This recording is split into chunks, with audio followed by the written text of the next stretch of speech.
Amigos, gracias por estar con nosotros. Estamos con Emilio de Santos. Usted ya lo conoce, él es catedrático. Muchísimas gracias, Emilio. Bueno, hay muchas dudas sobre este anuncio que dio el gobernador de Texas, Greg Abbott, en relación a que, bueno, que ya se va a abrir paulatinamente la economía y sobre todo porque al menos en mi entorno he escuchado que pues hay mucho miedo sobre esto. ¿Qué es lo que tú has percibido en tu entorno? ¿Cómo se va a dar esto? Porque veo, por ejemplo, que hubo este anuncio y los condados no se han pronunciado muy claramente sobre esto, ¿no? ¿Cuál es tu percepción? Bueno, definitivamente ellos deberían de someter adicionalmente lo que sea necesario para el condado, además de lo que pone el gobernador, pero pues al parecer hasta ahorita no se ha renovado ni se ha modificado la orden que expira hoy día, el día último de abril. Y pues el 1 de mayo empieza la nueva orden ejecutiva del gobernador que abre ciertos negocios como restaurantes, parques, etcétera. Los restaurantes, de luego, y los cines, pues con una capacidad del 25%.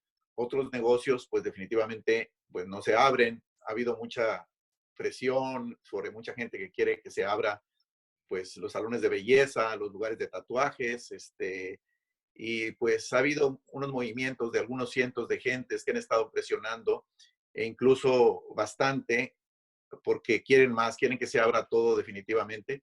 Y esto pues es algo que está mal por las siguientes cosas. En primer lugar, hay que ver quiénes son esos pequeños personas que protestan. Realmente son muy pocos.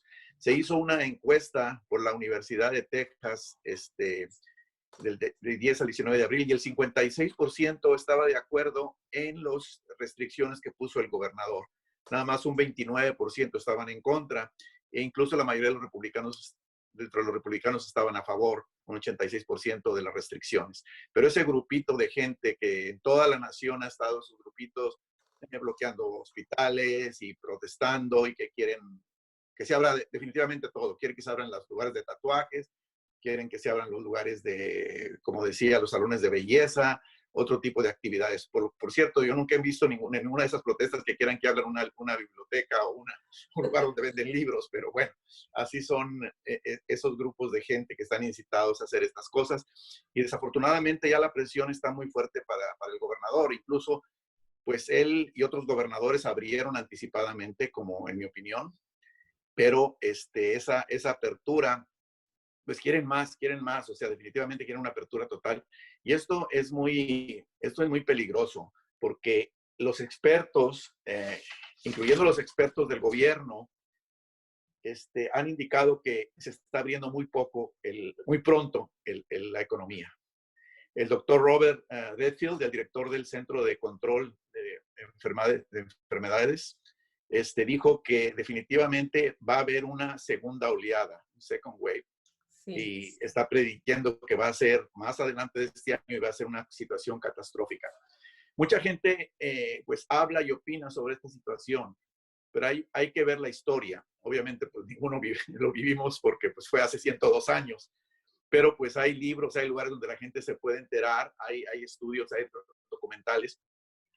El problema fue que en la pandemia que hubo de 1918, la gran pandemia que hubo, que es una de las más fuertes que ha habido, incluso más fuertes que las plagas, la muerte negra, el SIDA, todos esos que han tenido el ébola. Nunca ha habido una con tanta mortandad como fue la pandemia de 1918 a 1920, hace 102 años. Y esta pandemia, llamada la gripe española, Spanish flu, se le puso así, aunque no tenía que ver nada de España. Eso empezó en Kansas, aquí en Estados Unidos. Pero estaba en la Primera Guerra Mundial y pues se necesitó en ese tiempo. Y como en España no estaba en la guerra, pues mucha gente, la prensa no estaba pues censurada, entonces ellos estaban reflejando lo que estaba pasando en su país, y los demás países, Alemania, Estados Unidos, Inglaterra, censuraban esa información. Entonces todo el mundo decía, pues los únicos enfermos son los españoles, pero no, murió una cantidad tremenda, murieron más gentes de la pandemia que de la guerra, que los soldados que murieron. Esa pandemia estamos hablando de que se hablan de muertes de 50 a 100 millones de personas, pero obviamente hay países que no tienen estadísticas ni informes, pero podríamos decir que por lo menos sí fueron 50 millones de gentes que murieron en esta pandemia. Ahora, si nos fijamos del punto de vista americano, ahora que ya han estado saliendo los números, que ya superamos los muertos de Vietnam en esta pandemia del coronavirus, nos encontramos con lo siguiente. En la pandemia de 1918 murieron más personas que en casi todas las guerras que hemos participado, incluyendo la Primera y la Segunda Guerra Mundial. En estas guerras murieron 675,000 personas en la pandemia. Y en todas las guerras que hemos llevado, desde la Primera Guerra, la Segunda Guerra, Vietnam, Irak, Afganistán, nada más murieron 636,977 norteamericanos. Entonces, si te das cuenta que entre todas las guerras que llevamos de ese siglo y que llevamos hasta ahorita, han muerto más gentes de esa pandemia. Y el error en esa pandemia fue que se abrió la economía de inmediato. Y eso fue lo que causó que la segunda oleada fuera catastrófica. Y los estudiosos, incluso los mismos expertos del gobierno, lo están diciendo y están advirtiendo. Fue un error muy grave y desafortunadamente pues esa gente hace mucho escándalo, es gente pues sin mucha preparación. Obviamente pues no les puedes exigir que sepan de lo que pasó hace 200 años y a lo mejor no saben un mínimo, no pasan un examen de civismo, ¿verdad? Pero el punto es que se debe escuchar a estos expertos. Es algo que pasó, está en la historia. Y es muy grave que sigan presionando para abrir el negocio. La economía es muy importante, pero la vida humana es más importante. Entonces, esto nos está llevando a un punto que debemos de reflexionar, o no sé si tomar ya las medidas cada quien y definitivamente cuidarnos. ¿Qué se puede hacer? ¿Ya se puede frenar esto o ya no hay vuelta de hoja? Bueno, la forma de frenar es precisamente a tratar de achatar la curva, pero no se ha logrado. O sea, sigue el aumento. O sea, fue muy prematuro, es lo que dicen los mismos expertos, los médicos. Fue muy prematuro abrir esto. Había presión. Debían, al ver, por ejemplo, me imagino, no tengo los datos exactos, ni soy especialista en la materia, por decir algo, pero a lo mejor están hablando de mayo 18, a lo mejor lo que están haciendo ahorita, ya viendo que todo se compuso, es mayo 18 para empezar poco a poco. Ahora, otra cosa que hay, Texas no tenemos exámenes suficientes. El gobernador sabe que no hay suficientes exámenes. O sea, que podría ser más la cantidad antes de personas de tomar una determinación de eso, debemos asegurarnos y decirle, oye, gobierno federal, ¿quieres que te abra? Bueno, pues mándanos pruebas suficientes. No hay pruebas suficientes, no va a haber hospitales suficientes. Es una situación muy, muy seria. No, yo te decía si podemos parar más bien no el COVID-19, sino la decisión del gobierno federal y estatal de abrir la economía. Eso ya no se puede hacer nada con... Bueno, sí tienen ellos el poder para hacerlo. Incluso hubo en Houston, ahí hubo unas gentes que hicieron una demanda en contra de la juez del condado de Harry, la señora Hidalgo. Lo hicieron y obviamente pues ya de por sí, por ser hispana, tenían cierta adversión de esos tipos de grupos. Y pues empezaron con la cuestión de las máscaras, que no se debían de hacer las máscaras. Fueron incluso hasta la Suprema Corte, perdieron esa demanda. Porque ellos dicen, no, es que es mi derecho constitucional, ¿por qué me van a castigar por usar máscara? Pero es muy sencillo, es por el bien de todos. Ahora, si hay leyes que nos impiden manejar rápido en la carretera porque ponemos en peligro a todos los demás, si nos dicen que no debemos de cruzarnos un alto porque podemos de chocar, e incluso hay una que dice que debemos de llevar cinturón de seguridad. El cinturón de seguridad nada más me afecta a mí. Si no me lo pongo, pues voy a salir volando por el parabrisas y me voy a morir. A nadie más afecta, pero me multan si no lo tengo. Ahora imagínense una mascarilla o un tapabocas. Me estoy haciendo daño a mí, a mi familia al regresar a mi casa y a los demás ciudadanos. Tiene toda la razón para usar la mascarilla, pero ellos estaban aferrados a que no se usara. Definitivamente perdieron el caso y está en corte ya de distrito ante la Suprema Corte de Texas. No pasó el caso.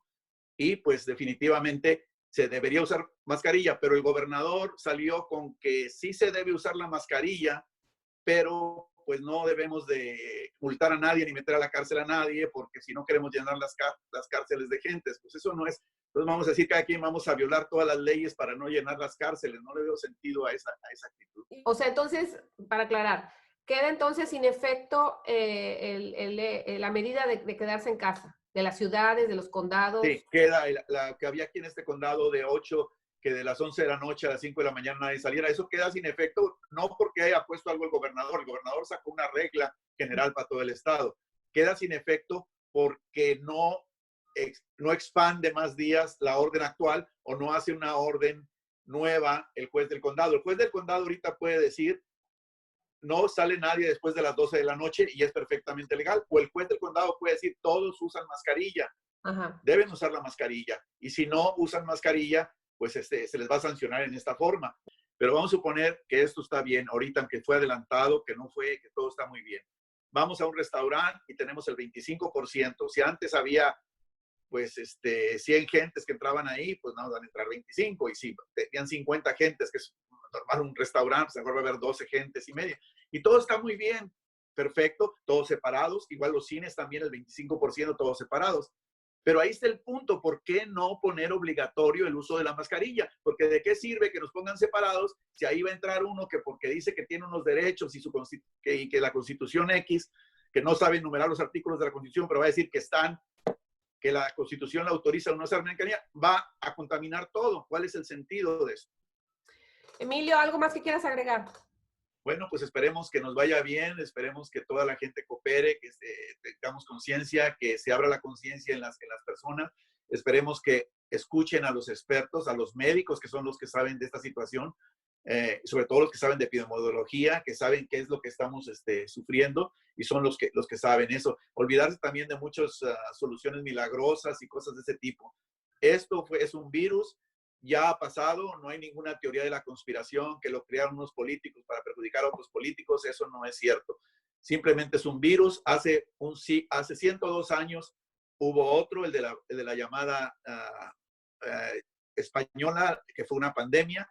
Hubo muchísimos muertos, como te decía, tan solo de los 50 millones de muertos.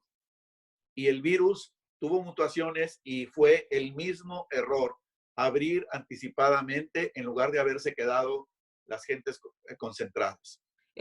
Si tuviera la oportunidad de hacerle pues, un comentario a los jueces de los condados aquí del Valle, ¿qué le dirías? Pues les diría que lo primero es su gente, ¿verdad? Los elegimos para que cuiden, para que nos cuiden, que vean las cuestiones de nuestro condado. Y realmente, pues eso es lo importante para nosotros, que lo veamos. Ok, si hay intereses políticos, hay diversas cosas, pero antes debemos ver, es una cuestión seria, es muy importante la economía, vale mucho el dinero, pero para mí más vale la vida humana. Y creo que es lo que deben de pensar primero. Qué importante es la vida humana de ellos, de sus familiares, de todos nosotros. Eso es lo importante, creo yo. Exactamente, así lo creo yo también y muchas personas. Es muy cierto lo que está diciendo. Emilio, muchísimas gracias. A sus órdenes. Gracias. Buenas.